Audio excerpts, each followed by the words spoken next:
कि जदयू के पेज पर बीजेपी का कोई कार्यक्रम लाइव चल रहा है। लॉकुश समीकरण जो लालू प्रसाद यादव ने एक्सपेरिमेंट 2024 के चुनाव में किया, प्रगति यात्रा है, उस पर काफी भारी चल रहा है।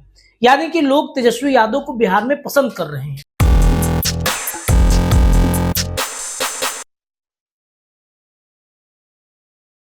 नमस्कार साथियों, स्वागत है आप सभी का निष्कर्ष भारत पे। मैं रत्नेश पांडे। खबर सुन के आप शॉक्ड हो जाएंगे कि जेडीयू का बीजेपी में विलय हो गया है। जी हाँ, ये खबर थोड़ा सा शॉकिंग है आप सभी के लिए कि ये क्या हो गया। क्या इस बारे में बिहार के मुख्यमंत्री नीतीश कुमार को जानकारी नहीं है? क्या लौकुश की पार्टी और नीतीश कुमार ने जिस पार्टी को स्विच कर यहां तक लाया है, उसे संजय झा और ललन सिंह मिलकर जनता दल यूनाइटेड को बीजेपी में मर्ज करा दिया है। देखिए, साल 2025 का विधानसभा का चुनाव है और इस विधानसभा चुनाव में जनता दल यूनाइटेड, बीजेपी और एनडीए के तमाम घटक दल इस तैयारी में लगे हुए हैं कि कैसे एनडीए गठबंधन की सरकार बिहार में मजबूती के साथ बने, ताकि जो दावे और जो एक्सपेरिमेंट तेजस्वी यादव, लालू प्रसाद यादव, पूरे आरजेडी और महागठबंधन की तरफ से की जा रही है, वो एक्सपेरिमेंट ध्वस्त हो जाए। देखिए, आईबी की एक रिपोर्ट है कि तेजस्वी यादव की जो माई बहन स्वाभिमान यात्रा वो निकाले हैं, वो यात्रा नीतीश कुमार के जो प्रगति यात्रा है उस पर काफी भारी चल रहा है। यानी कि लोग तेजस्वी यादव को बिहार में पसंद कर रहे हैं, उनकी योजनाओं को काफी ज्यादा वो चाह रहे हैं, देख रहे हैं, समझ रहे हैं। और तेजस्वी यादव बिहार में होने वाले विधानसभा चुनाव में महागठबंधन को मजबूत कर सकते हैं। अगर उन्होंने महागठबंधन को मजबूत कर लिया, नीतीश कुमार के लौकुश समीकरण को ध्वस्त कर दिया, तो उनको मुख्यमंत्री बनने से कोई नहीं रोक सकता है। लौकुश समीकरण जो लालू प्रसाद यादव ने एक्सपेरिमेंट 2024 के चुनाव में किया, 7 कुशवाहा को टिकट देकर, उसमें वो काफी सफल भी हुए हैं। और इस वजह से तेजस्वी यादव को आप देखेंगे बिहार के तमाम जिलों में घूम रहे हैं, तो जो अति पिछड़ा वोट बैंक है उसे साधने की वो भरसक कोशिश कर रहे हैं। हालांकि सफल होंगे या असफल होंगे, ये नवंबर में होने वाले चुनाव और उसके परिणाम बताएंगे। लेकिन इधर बीजेपी ने एक बड़ा दांव खेला है कि जदयू का विलय कैसे कराया जाए, इसकी प्रक्रिया हो रही है। देखिए, ये चर्चा है, ये खबर है। एक तस्वीर आपके स्क्रीन पे हम चला के दिखा रहे हैं, ये तस्वीर आप देखिए। तो दिल्ली की मुख्यमंत्री के तौर पर रेखा गुप्ता ने आज शपथ लिया है, ओथ लिया है, और उस शपथ समारोह का जो लाइव सेशन है वो जनता दल यूनाइटेड के पेज पर चल रहा है। देखिए, 15-17 सालों में ऐसा पहली बार हुआ है कि जदयू के पेज पर बीजेपी का कोई कार्यक्रम लाइव चल रहा हो। क्या इसके पहले आपने किसी बीजेपी के कार्यक्रम को लाइव देखा है? अब आप कहेंगे कि 2024 चुनाव में जब नरेंद्र मोदी आ रहे थे, नरेंद्र मोदी का कार्यक्रम चल रहा था, एनडीए गठबंधन में जनता दल यूनाइटेड प्रचार प्रसार कर रही थी, तब तो नीतीश कुमार के पेज से लाइव होता ही था। ये कौन सी बड़ी बात है, ये कौन सी नई बात है?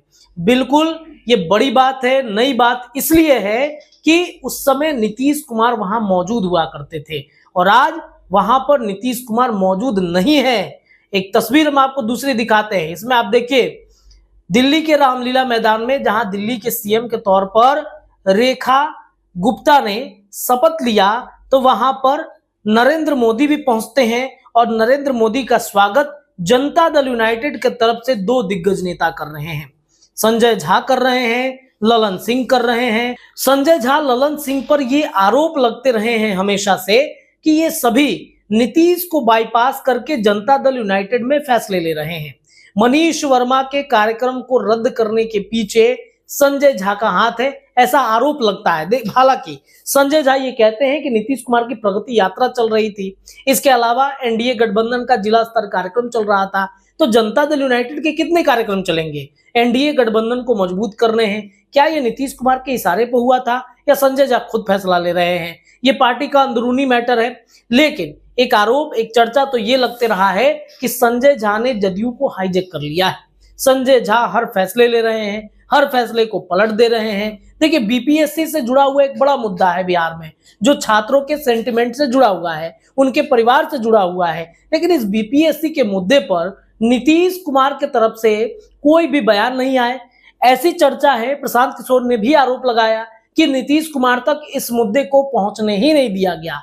तेजस्वी यादव ने भी इस बारे में आवाज उठाई कि नीतीश कुमार बीपीएससी के मुद्दे से वो अज्ञात हैं, उनके आसपास रहने वाले जो अफसरों की लॉबी है, नेताओं की लॉबी है, उसमें वो नीतीश कुमार घिर चुके हैं और अफसर और नेता नहीं चाहते कि नीतीश कुमार तक ये बात पहुंचे।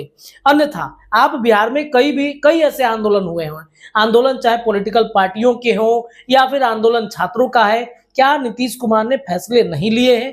क्या नीतीश कुमार ने कोई ठोस निर्णय नहीं लिया है?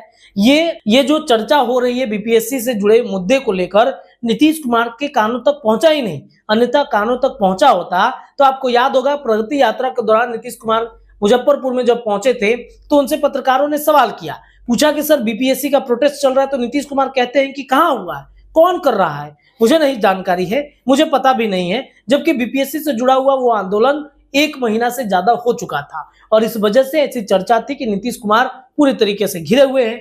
और ये जो लाइव सेशन चला है, जदयू का बीजेपी का प्रचार प्रसार चल रहा है, ऐसे में चर्चा है कि ये पार्टियां आपस में विलय करेंगी। देखिए, बीजेपी ने दिल्ली में अपना मुख्यमंत्री बना दिया, अब बीजेपी के सीधे निगाहें बिहार में है, बिहार में अपना सीएम बनाना चाहती है और इस वजह से बिहार में अपना सीएम ढूंढा जा रहा है।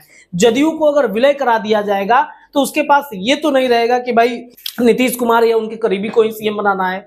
बार बार जिस वैशाखी के सहारे वो चलना चाहते थे, वो वैशाखी नीतीश कुमार की पार्टी जदयू का जो है वो लगाना पड़ेगा। ये चर्चाएं धीरे धीरे तेज हो रही थी। इस बीच ये चर्चा है कि बीजेपी ने अपना सीएम फेस भी बिहार में खोज लिया है और इस वजह से जदयू का विलय कराना चाहती। देखिए, ये खबरें हम इस पर मुहर बिल्कुल भी नहीं लगा रहे, जो चर्चाएं हो रही हैं राजनीतिक गलियारे में उस आधार पर हम आपको खबर बता रहे हैं कि ऐसी प्रक्रियाएं चल रही हैं।